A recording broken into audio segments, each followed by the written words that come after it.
What's going on, guys? Mike from FDT-TV here. 4-4 for us so far. The perfect start. Can we make it 5? Let's find out.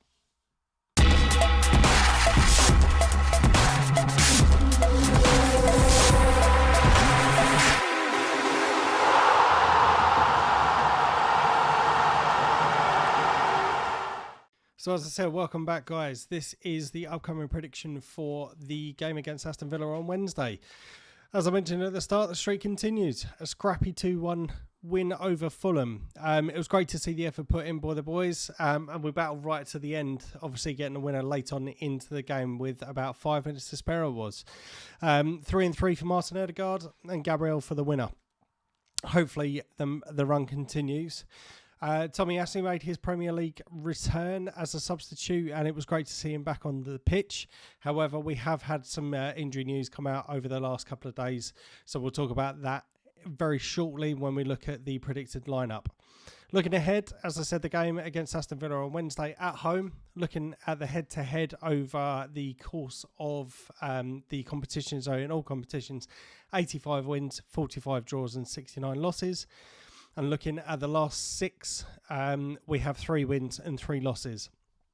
Obviously, doesn't make for very good reading and have proved to be a bit of a bogey team for us in recent seasons. As I mentioned, there have been some injuries which have been called out with Thomas Partey, Mohamed El Neni and Zinchenko coming or showing as being injured. We don't think they are likely to be very long out of the team. Obviously, they need further assessments, but with the short turnaround from the game on Saturday, it may be too close for them to play this weekend, so we may see them against Manchester United coming up. So, onto my squad. I've got Ramsdale in goal, obviously. Ben White, Tierney, Saliba and Gabriel. The defence is looking really sharp as it stands at the moment. Obviously, it's good to see Tierney back into the squad as well. And you never know, obviously, with Tomiyasu coming back into the team, we may see Ben White being rested as well. But for the time being, I'm going to keep with him in the team. Into the midfield, obviously, as I mentioned, Thomas Partey and Mohamed El Neni showing as being injured or picking up injuries. So that means we may have to rely on Sammy Lokonga and Xhaka in the midfield, obviously with Martin Odegaard playing as the number 10. The front 3 for me to stay the same, Saka, Jesus and Martinelli up top.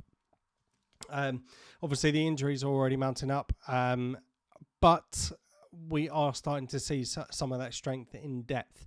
Like I said, they may not be long-term injuries, but we do have sufficient cover.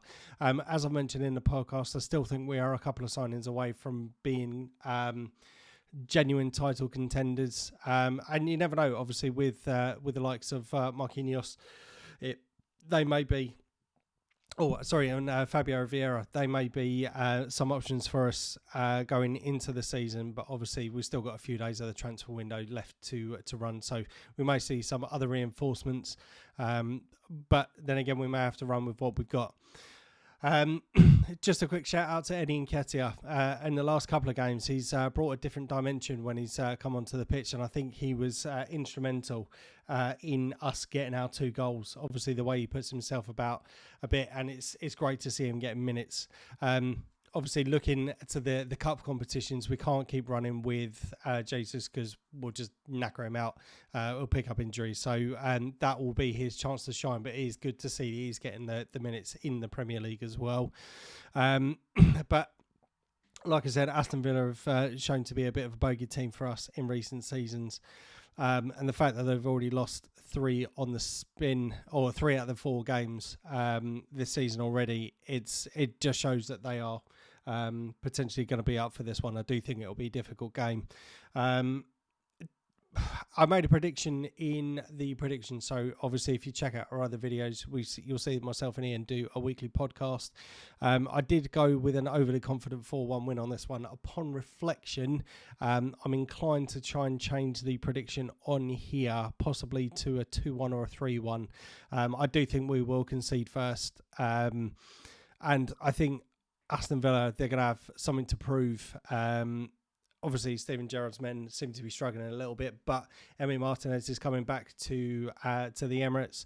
Callum Chambers as well is another player that could feature, and they do have reasonably good players. So I do think it's going to be a tough one for us. But hopefully we can make it 5 and march on to the weekend game against United with a 5-5 and a perfect record so far. But it does remain to be seen. But that's it from me. Thank you very much for watching. I really hope you enjoy these videos so far. Please hit that like and subscribe button if you have, and check out our other videos. Also, if you want to leave a comment or whatever, please feel free to do so, and I'll respond to you as quick as I can. But until then, thanks very much for watching. I've been Mike. I'll see you next time. Hi guys, thanks for watching. Please hit that like button and subscribe. See you next time.